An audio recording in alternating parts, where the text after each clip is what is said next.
The type of pruning which I use the most, especially for fruit trees, and gives absolutely the best results is, let's do a countdown of the 15 pruning types there are.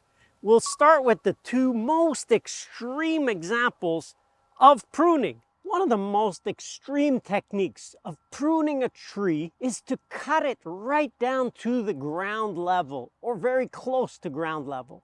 It's an old technique called coppicing, and it works even with something like fruit trees. In this case, a Spartan apple tree was cut right to the ground many years, 10 years ago, and it's since regrown very well. The key is to cut above the graft union, but it grows back, as opposed to something like a conifer, a pine or a spruce. If you cut that tree down, it will not regrow, the root will die.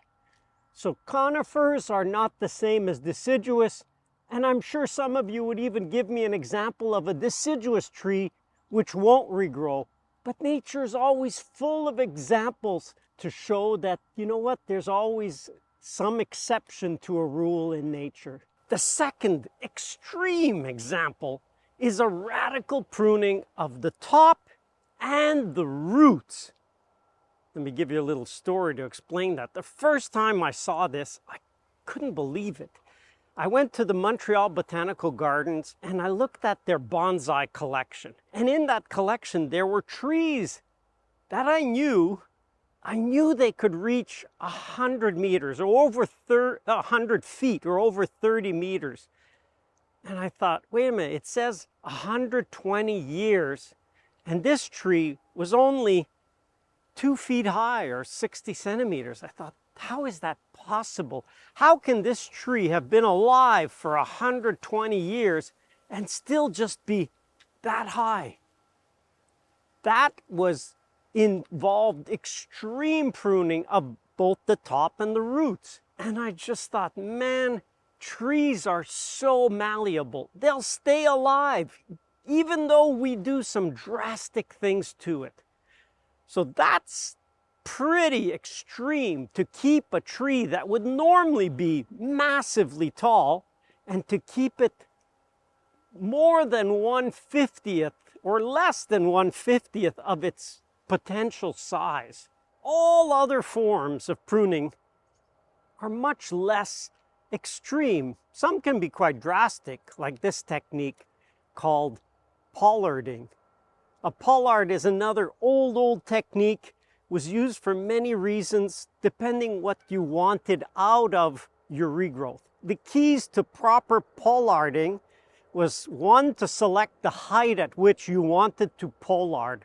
And a lot of times people would do it at a height that made working the tree or pruning at it easy, within reach. If they had animals, and a lot of pollards were in fields where animals would graze under the trees, they would simply pollard higher so the animals would not eat the regrowth, but the tree would provide shade, would give them some leaves that if it was cut during the season. A lot of times people used pollards in drought or periods where the grass wasn't growing, so you could pollard for that. But basically, some of the important points was to start your pollard while the tree was young.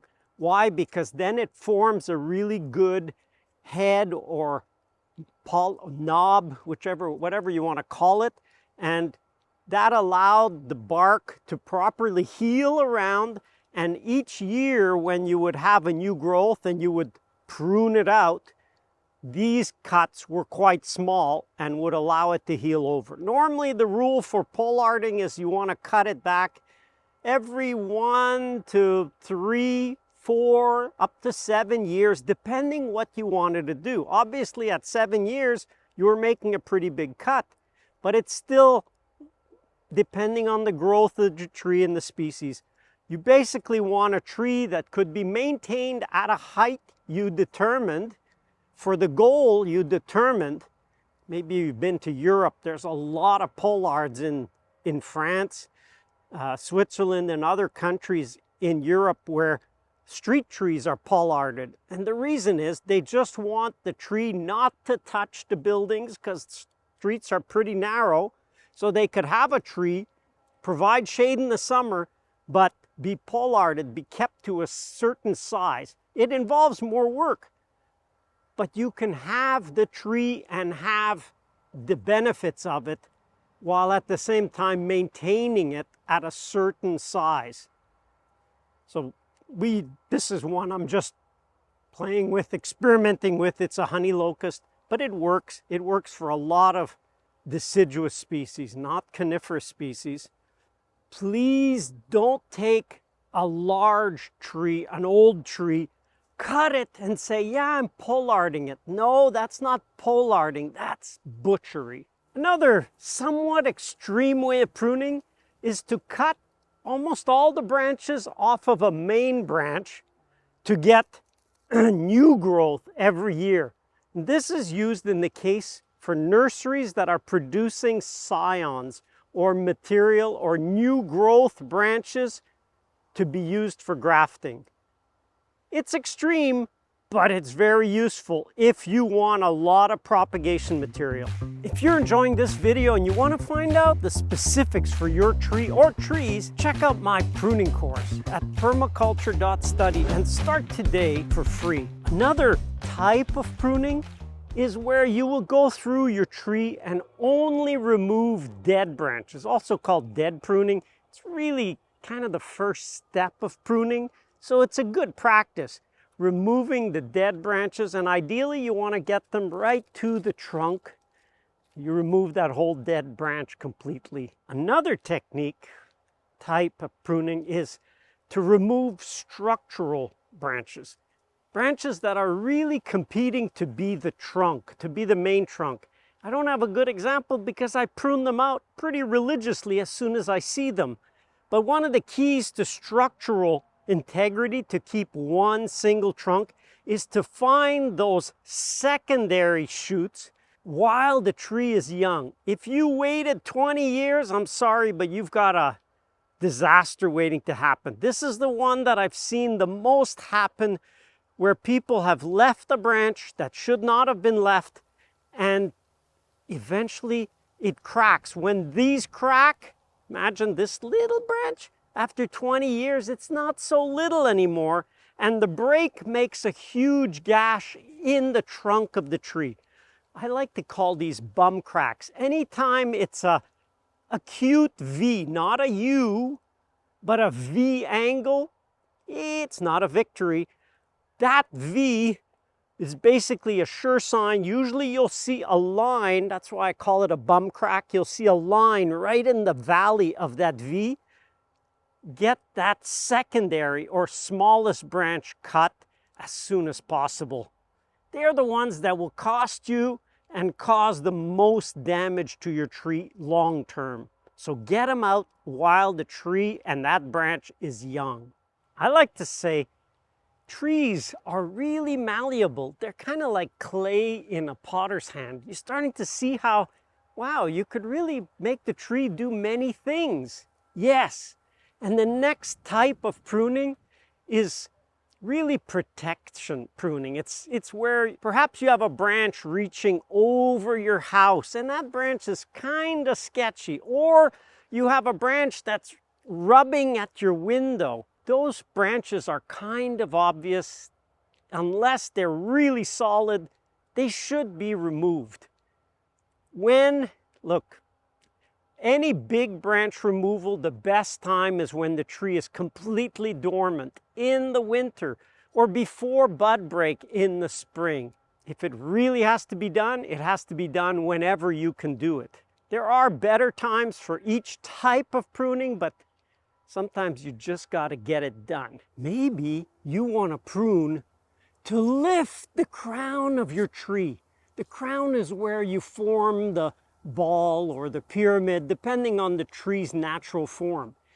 In our case, we do this. We want to lift the crown. That means there's no branches well above our head for these black locusts because they're thorny. I don't want customers coming to pick and hitting branches of these thorny branches. So we just lift the crown. Maybe you're in the city and you run a lawnmower and you don't want to be hitting it with your head as you mow under or near the tree. Lift the crown. As the tree gets older, you also want to raise that. Cut the bottom branches. Keep cutting if you want to do it. Doesn't mean you should not have low branches. In some cases, absolutely keep those low branches. But where you want access, easy, lift that crown as the tree gets older, so that depending on your goal, street trees in any kind of environment are pruned so that a car won't touch it, a bus won't touch it, or a big truck won't touch it. So the first branches are above that. That's what you really want for that raising of the crown. Maybe you want to see. The next type is really called Vista pruning. It's basically allowing you to see something. Perhaps in the summer, you don't see out of your bedroom or your living room, and you say, you know, there's such a nice view that we see in the winter when the leaves fall, but we don't see it in the summer or from spring to fall. That's a great candidate. So do some pruning, and it's very selective. I like to say, if you want to do good Vista pruning, you get one person to stand in the window, and you just go along and shake branches. And if they say, yeah, that one's in the way, okay, then that one comes out. And then you go, yeah, that one, then that one comes out. And you gradually create that vista or that window or that opening so you can enjoy the view that you've already paid for, but you may only be limited to a small time of the year. And it's not cut the tree down. You don't need to. You can open a window, often just by removing between two major branches, removing all the smaller branches, and then if you have to, you remove one or two major branches. Done selectively, done carefully, and sometimes done with a ladder, carefully, safely, you can really create and open up those beautiful vistas. Are you grasping that pruning really comes down to, it's a bit like a permaculture principle, it just depends. Grasp that it depends. What's your goal? What are you trying to achieve? Why are you wanting to prune that tree in the first place? The more you can narrow that down, the clearer it becomes what type of pruning you need. So you can have the effect you desire and safeguard and protect and keep the integrity of the tree. A common technique of pruning or type of pruning is to prune to form a hedge. It's also called shearing, and you can use shearing on so many species. It's really a very common method, but the key is you want to start while the tree is young. Don't start taking a big tree and saying, yeah, it's going to become a hedge. That's drastic. But while the plant is younger, begin shearing it, and it will sprout out more branches at every cut, and it will get thicker and thicker as time goes on. And eventually you can have a great hedge for privacy, a great hedge for wildlife. You can even have a so-so hedge to produce some fruit. But a hedge is so versatile. In many cases, go ahead and try it. A variation on a hedge is called a fedge. It's a fence hedge. It basically is the two combined. It used to be, and it's an old technique, where people had pastured animals and they needed a fence way before the era of barbed wire or electric fence.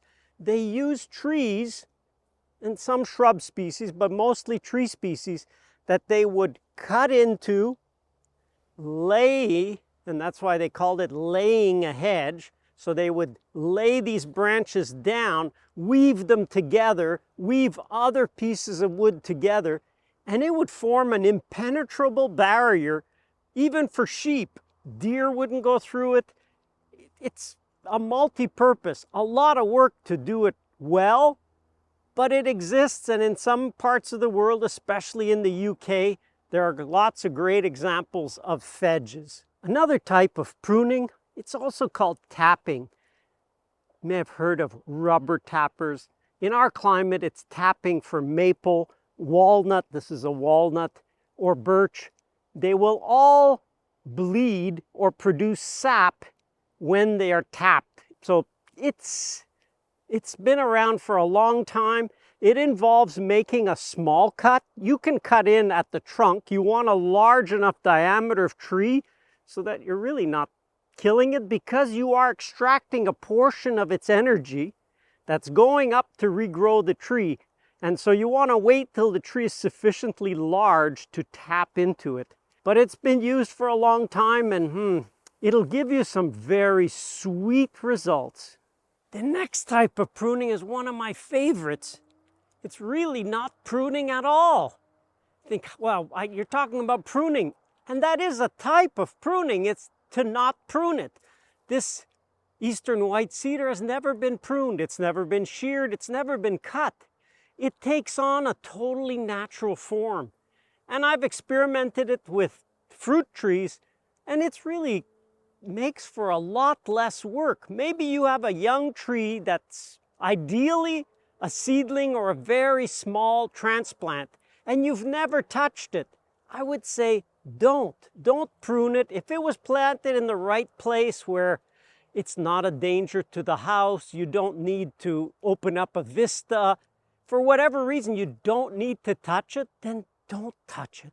Let it take on its own natural form, and it will be a thing of beauty without pruning. There are many forms of pruning that can be used in fruit trees to shape them. And a lot of times they involve pruning to get the tree to a certain shape. For example, a vase shape. Look, if you want me to go deep and do a video specifically on the forms of tree training, let me know in the comments. Otherwise, there's really quite a lot. There's books written on the types of training and involving pruning that you can do to give your tree all kinds of shapes. The type of pruning which I use the most, especially for fruit trees, and gives absolutely the best results, is pruning to thin the branches. Why? Because nature is always abundant and always gives you more than you need. Even in the case of branches, there's always more branches on a tree than the tree absolutely needs. Why? Because you get storms, things happen. Even if the tree gets naturally pruned in a storm, it's okay. So normally in fruit trees, we can cut down the number of branches by half. So we only aim to keep 12 to 15 branches, and will give us a full crop, and even a better crop than if we left all the branches on that tree.